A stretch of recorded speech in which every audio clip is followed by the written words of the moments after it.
आइए, बहुत दिनों के बाद आप सबों के सामने रूबरू हो रहे हैं क्रैश कोर्स के साथ, जिसमें हम लेकर आए हैं मैथ पार्ट 1, है ना। और इसमें इस सेशन में आपको 10 प्रश्न रहेंगे और 10 प्रश्न बहुत ही इंपॉर्टेंट है। आप वीडियो को देखना ना भूलिए, है ना, और अपने प्रिपरेशन को एकदम बेहतर ढंग से तैयार कीजिए। अपना तैयारी एकदम जोर शोर से कीजिए इस वीडियो के साथ।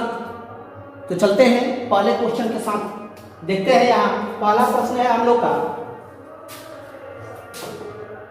पहला प्रश्न है 7/20।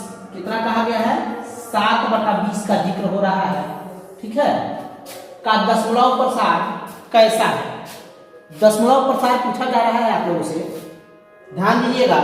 तो दशमलव प्रसार ज्ञात करने के तरीके हैं कि जो भी हर रहता है, ये भिन्न का अंश हो गया, ठीक है, और ये हो गया हर। हमें क्या करना है कि जो भी हर रहता है उसका हम लोग क्या करते हैं कि अभाज्य गुणनखंड तोड़ लेते हैं। तो 20 का अभाज्य गुणनखंड जब तोड़ेंगे हम लोग तो कितना हो जाएगा? तो 2 का पावर 4 हो जाएगा, सॉरी 2 का पावर 2 हो जाएगा और गुणे 5 का पावर 1 हो जाएगा। अब कहिएगा कि सर जी ये कहाँ से आया? आपके दिमाग में चल रहा होगा। तो आप लोग क्या कीजिएगा कि इसको तोड़ लीजिएगा। कहीं पहले 2 से जाएगा तो 10 आ जाएगा, फिर 2 से जाएगा 5 आ जाएगा। अब इसी 1 2 का पावर कितना देती है? 2, और 5 का पावर कितना देती है? 1। जब किसी भिन्न का हर 2 के पावर n और 5 के पावर n के रूप में आ जाता है, तब उसका दशमलव प्रसार क्या होता है? शांत होता है। आप लोग जानते होंगे कि जब किसी भिन्न का हर 2 का पावर n और 5 के पावर n के रूप में आ जाता है तो क्या होता है? वह उसका दशमलव प्रसार शांत रहता है। अर्थात 7/20 का दशमलव प्रसार क्या होगा? शांत होगा। कोई दिक्कत? चलिए आगे बढ़ते हैं, अगले प्रश्न की ओर चलेंगे।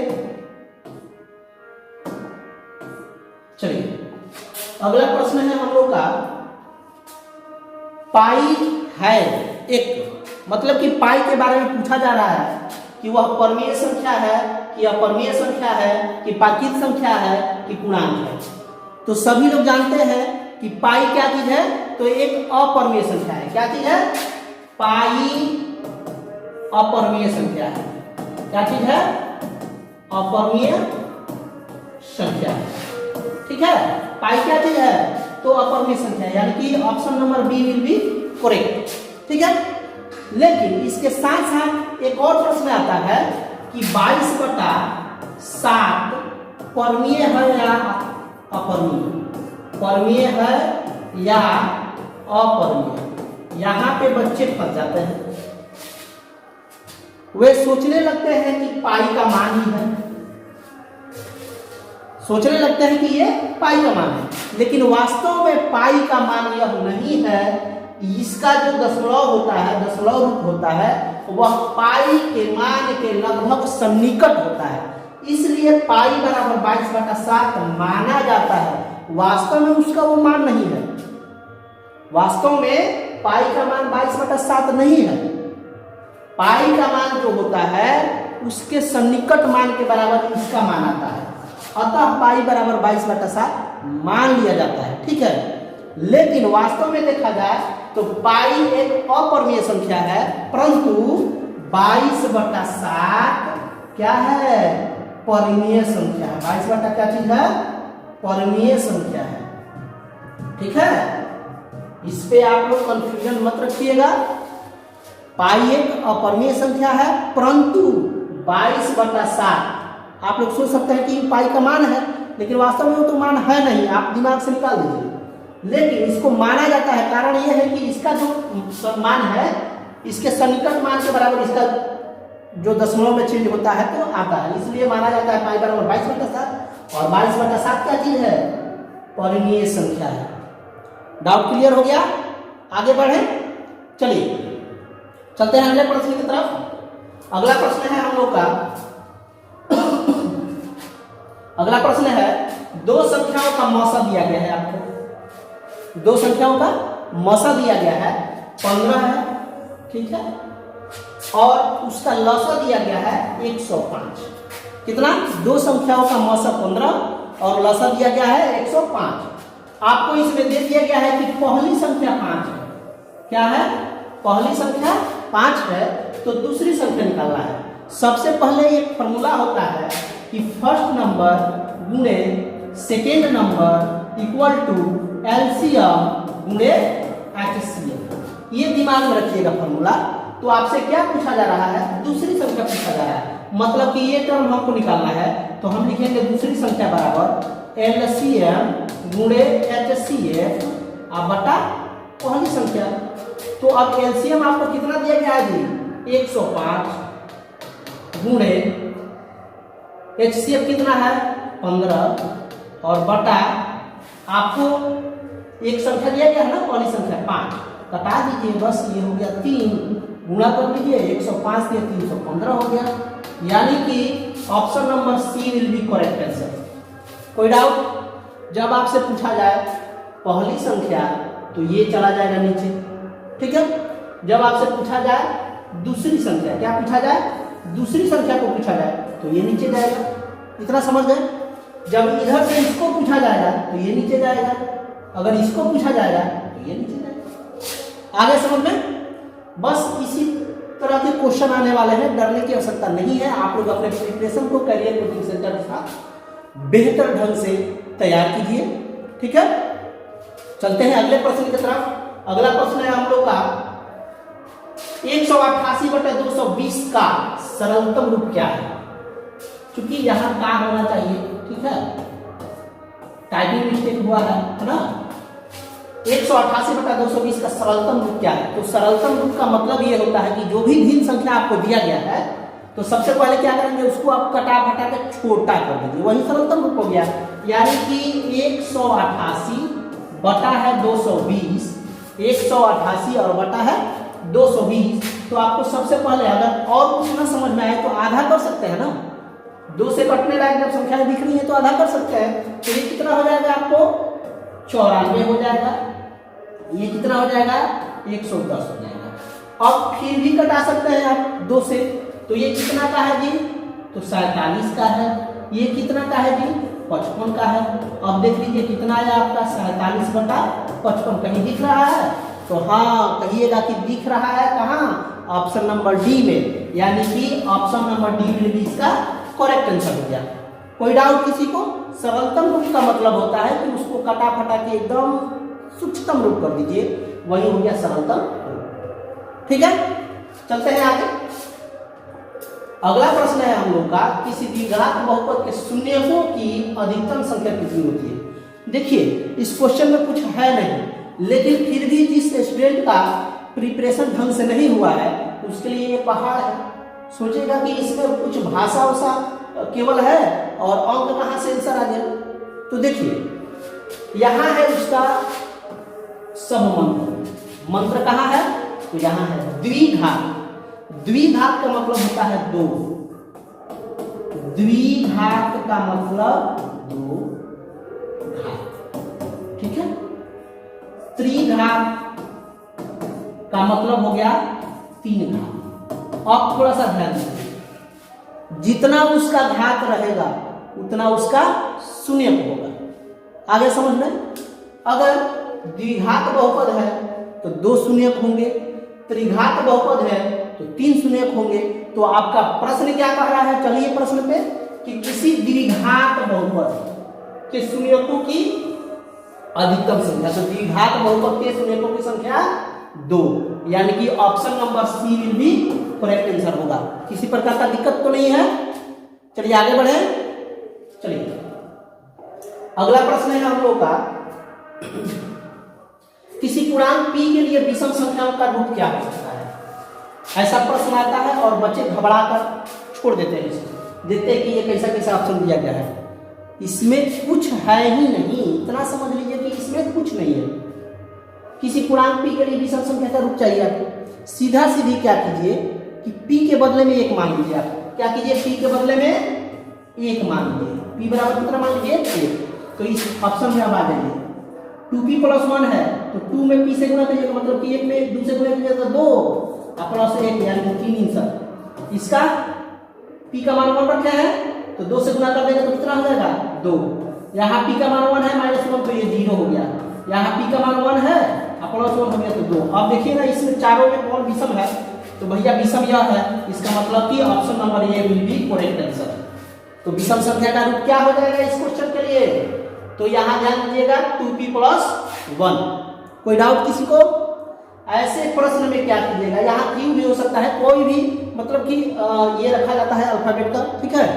तो आप क्या कीजिएगा कि उसको 1 मानिएगा और बाकी सब सॉल्यूशन में डाल दीजिएगा, तुरंत निकल जाएगा आपका कि विषम जो दिखेगा वही विषम संख्या का रूप हो जाएगा। कोई दिक्कत किसी को? चलिए आगे बढ़ते हैं।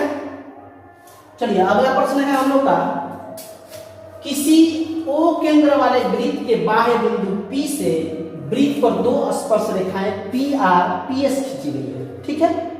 यानी कि एक वृत्त है, ये हो गया वृत्त हम लोग का, इसका केंद्र क्या चीज है O है, ठीक है। कह रहा है कि बाह्य बिंदु P से यहाँ एक बिंदु रख देते हैं जिसका नाम हो गया P। 2 स्पर्श रेखाएं PR PS खींची गई है, यानी कि यहाँ से एक PR खींच रहा है स्पर्श रेखा और एक PS खींच रहा है, ठीक है। थोड़ा सा ध्यान दीजिएगा, है ना। यहाँ ये हो गया हम लोग का,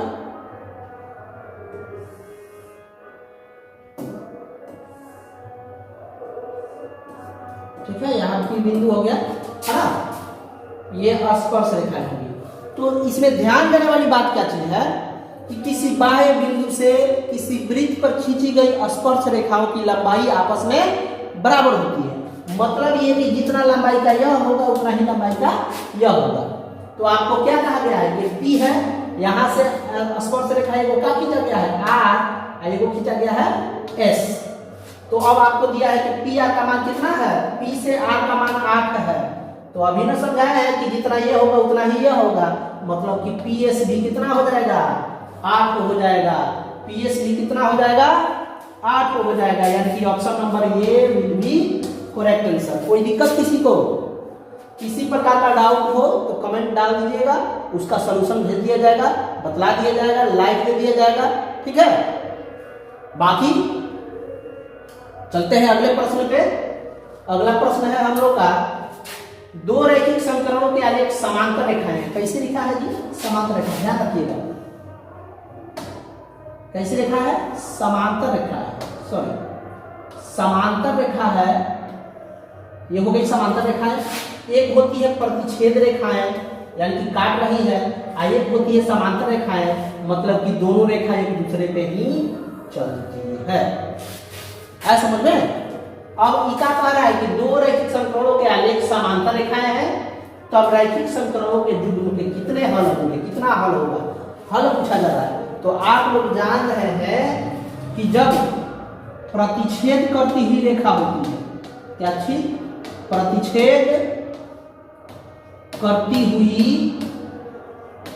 रेखा, मतलब यह है प्रतिच्छेद करती हुई रेखा यह। तो इसके लिए कितना हल? एक हल, और इसी को क्या बोलते हैं? अद्वितीय हल। क्या बोलते हैं? अद्वितीय हल, ठीक है। अब यहाँ देखिए, ये समांतर है, मतलब कि कहीं नहीं कट रही है, तो जब कहीं कटिए नहीं रही है तो इसका मान निकलवे नहीं करेगा। जब कहीं कट नहीं रहा है तो इसका मान नहीं निकलेगा, ठीक है। तो 2 समीकरणों के आलेख समांतर रेखाएं हैं, तब समीकरण कितना हल होंगे भाई? कुछ भी नहीं, कोई हल नहीं। क्या हो जाएगा? Option number D will be correct answer. यानी कि जब रेखाएं समांतर होती हैं तो कोई हल नहीं मिलता है। आ गया समझ में? चलिए अब यही पे एक चीज आया था, संपाती रेखा। क्या चीज आया था? संपाती रेखा, मतलब कि दोनों रेखाएं एक दूसरे पे हो तो क्या होता है? अनगिनत हल होता है। क्या होता है? अनगिनत हल। क्या होता है? अनगिनत हल। इस बात पे ध्यान दीजिएगा जरूर। प्रतिच्छेद करती हुई रेखाएं, मतलब कि अगर काट रही है तो एक हल, और उसी को बोलते हैं अद्वितीय हल। अगर समांतर रेखाएं हैं एक दूसरे के, यानी कि कहीं नहीं काट रही है, तो कोई हल नहीं। और तीसरा बात कि समांतर रेखाएं हैं, मतलब कि दोनों एक दूसरे पे है चढ़ी हुई, है ना, संपाती है, तो अनगिनत है। याद रहेगा। चलिए अगले प्रश्न की तरफ चलते हैं। अगला प्रश्न है हम लोग का बहुपद 2x³ minus 5x² minus 14x plus 8 के शून्यकों का योग चाहिए। अब थोड़ा सा ध्यान दीजिए, ये त्रिघात बहुपद वाला है। क्या चीज है? त्रिघात बहुपद, मतलब कि 3 शून्यक होंगे। क्या होंगे? 3 शून्यक। कितने शून्यक हो जाएंगे जी? 3 शून्यक। तो उसको क्या क्या मानते हैं? एगो को मानते हैं अल्फा, एगो को मानते हैं बीटा, एगो को मानते हैं गामा। मानते हैं ना। तो यह क्या पूछ रहा है? शून्यकों का योग। तो शून्यकों का योग कितना होता है मेरे बाबू? कितना होता है? गायब। याद रखिए, फॉर्मूला को याद रखना है ना। यानी कि शून्यकों का योग alpha plus beta plus gamma बराबर होता है -b/a। जैसे होता है अल्फा प्लस बीटा -b/a, वैसे ही होता है alpha plus beta plus gamma. बस ध्यान तो रखना है। हो गया। तो चलिए चलते हैं। अब हमको यहां से मतलब है, अब क्या कीजिए कि आप इसमें बैठा दीजिए ax³ plus bx² plus cx plus d। अब इसमें देख लीजिए क्या क्या दिया गया है आपको। a के जगह पे कितना है? 2 है। b के जगह पे -5 है। c के जगह पे -14 है और d के जगह पे 8 है। बैठाइए ना फॉर्मूला को। माइनस का ये माइनस हो गया। अब b के जगह पे -5 है पहले से, और a के जगह पे कितना है? तो a के जगह पे 2 है। मेरे भैया कितना आ गया? माइनस माइनस प्लस, यानी 5/2। Option number D will be correct answer. इसमें केवल फॉर्मूला का कमाल है। फॉर्मूला याद रखिएगा, कोई झंझट नहीं है, कोई पहाड़ नहीं है। ठीक है, पहाड़ लगे तो मेरे पास आ जाओ। ठीक है, उसको इतना आसान ट्रिकली बतलाएंगे कि फिर कहिएगा कि हाँ क्या पढ़े। ठीक है, तो अगले प्रश्न की तरफ चलते हैं। अगला प्रश्न है हम लोग का समीकरण 9x² माइनस, यहाँ ध्यान दीजिएगा थोड़ा सा, माइनस है। ठीक है, समीकरण 9x² माइनस 1 बराबर 0 के मूलों की प्रकृति ज्ञात करना है। बाबू मेरे, मूल की प्रकृति ज्ञात करना है, मतलब कि डी निकालना पड़ेगा, उसके बाद पता चलेगा। ठीक है, तो ये सिंपल सा क्वेश्चन है। इसके दोनों तरीके से बना सकते हैं, या तो मूल ज्ञात करके बना लीजिए, अन्यथा डायरेक्ट फॉर्मूला पे चलिए। तो अगर डायरेक्ट फॉर्मूला पे आप चलिएगा तो इसको फॉर्मूला के हिसाब से लिखेंगे हम। तो ax² प्लस bx अब प्लस हो जाएगा c। ठीक है, a के जगह पे तो 9 दिख रहा है, लेकिन b के जगह पे कुछ भी नहीं है, और c के जगह पे कितना है? 1। यानी कि a बराबर 9 है, b बराबर कितना दिया गया है? 0, और c बराबर दिया गया है -1। इसलिए d निकालिए। d किसको बोलते हैं जी? विवेचक को बोलते हैं ना। किसको बोलते हैं? विवेचक को। विवेचक। d किसको बोलते हैं? विवेचक को बोलते हैं। d बराबर होता है b² माइनस 4ac। अब बैठाइए, b के जगह पे कितना है? तो 0, 0 का स्क्वायर माइनस 4, a के जगह पे कितना है? 9, और फिर c के जगह पे कितना है? c के जगह पे है -1, मतलब ये हो गया 0 खत्म, माइनस माइनस प्लस 36 हो गया। ठीक है, अब ध्यान दीजिए क्या चीज, जब d का मान 0 से अधिक होता है, जब d का मान 0 से अधिक होता है तो मूलों की प्रकृति क्या होती है? तो वास्तविक मूल होते हैं और अलग अलग होते हैं, है ना, यानी कि असमान होते हैं। तो मूलों की प्रकृति यहाँ लिखते हैं सब। क्या चीज?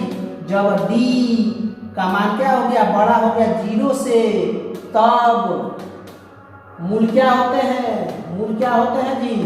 मूल होते हैं वास्तविक, मूल होते हैं वास्तविक और असमान। क्या होते हैं? वास्तविक और असमान। यानी कि यहां से हो गया क्या चीज? Option number A will be correct answer. अब इसी के साथ हम लोग इस सेशन को खत्म करते हैं। प्रत्येक सेशन में आपको 10 क्वेश्चन लेके आएंगे और 10 का 10 बोर्ड मॉडल क्वेश्चन होगा। इसलिए आप लोग कैरियर कोचिंग सेंटर के माध्यम से जुड़े रहिए, है ना, और सभी लेक्चर को ध्यान से देखिए, समझिए, और मेरे सभी वीडियो को लाइक कीजिए, शेयर कीजिए, सब्सक्राइब कीजिए, है ना, और सभी को पढ़ने के लिए इसको प्रेरित कीजिए ताकि उनका रिजल्ट बेहतर से बेहतर बन सके। ठीक है, और इसी के साथ अपने इस सेशन को क्लोज करते हैं, बंद करते हैं। जय हिंद, जय भारत।